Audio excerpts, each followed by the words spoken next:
今天欧美影集推荐想为大家介绍最早于2007年首播，由美国国家广播公司 NBC 拍摄的动作喜剧《Chuck 宅男特务》，或名超市特工。它总计播出了5季，而第一季全13集，每集40分钟左右。拥有宅男特务的剧情元素大多以搞笑谍战为主，里头的各名角色总能一本正经地说着干话，同时又不让自身的形象塑造流于扁平。尽管其中有的笑点从现今来看似乎不是那么的政治正确，另外除了搞笑，它还不时会令人感到惆怅，也蕴含有微量的悬疑元素，以及埋藏了不少对经典电玩影集的缅怀，或者试图呈现出一个略带浮夸的美式卖场职场生活。而当我们回归情报人员彼此交锋的主题，则又能看见不少情感漩涡、角色相互吐槽等等，还有诱惑遐想。大家好，我是九龙，平凡的人读不凡故事。宅男特务的故事描述，任职于小型购物中心 Buy Mall 维修部门的查克·巴托斯基，曾就读于美国斯坦福大学，本来顶着名校毕业的光环，应该会有大好前程。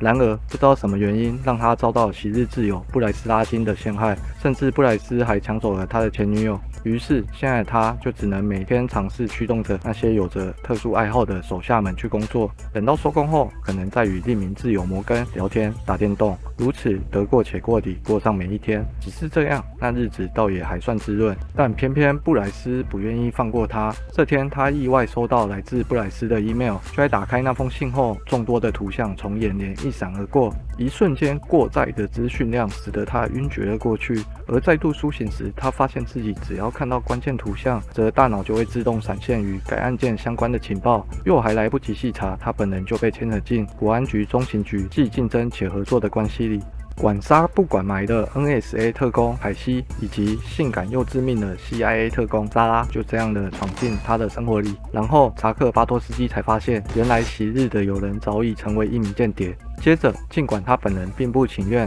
但始终得接受身边凭空多了一名伪装女友以及一名同事。同时，凯西以及莎拉探员也学着如何融入一般人的生活，才好贴身保护这一座国家人形机密资料库。再从上述延伸，则本作的剧情深度很多时候都建立在角色彼此的情感以及立场试探上。而第一季的核心概念大致就像是一名间谍不会让你知道他们真实的一面，以及当无名英雄究竟有什么好处等等。然后正是基于查克意外成为了国家的安全资料库，所以他的肉身也就被充公了。他必须跟上2名探员的脚步，前往案件可能发生处，以利提供破案资讯。且随着他们追查案件的规模扩张，与各情报单位、恐怖组织过招等，是以那些不能说的致命危险也就朝着查克的亲友周遭蔓延。像是相依为命一直很担心弟弟心理状况的艾莉，或者总有莫名自信仿佛什么都会一些的艾莉男友戴文。当然还有非常热衷决胜时刻且担心查克会被莎拉彻底夺走的挚友摩根，以及那些成天不务正业的白墨同事群。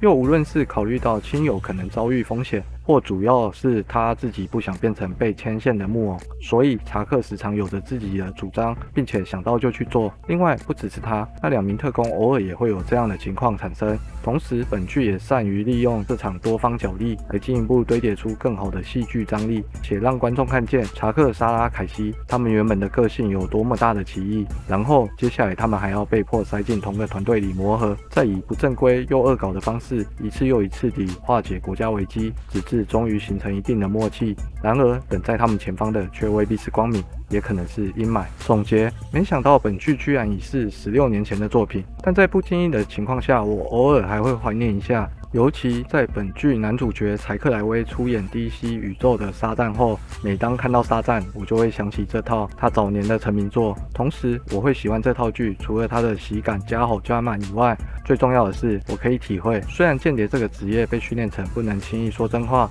但偏偏只要是人就会有的七情六欲总难彻底被抹灭。于是这种情感拉扯也就成为了本剧看点之一。而这套剧的主要缺陷是本作故事均由美国视觉出发，所以对其他国家蕴含一定的刻板印象。其次就是查克脑海资料闪现的过程，画面比较伤眼睛。但整体来说，如果你喜欢搞笑的特工或者动作题材，也还没看过的话，那不妨考虑看看这套欧美影集。以上，谢谢收看本次影片。若喜欢本次影片，并不排斥这频道内容比较多元，敬请订阅、按赞、分享、开启小铃铛，鼓励我制作更多同类型影片。若对本次影片有什么想法，也欢迎在影片下方留言。九龙仔什么？我们下期再会。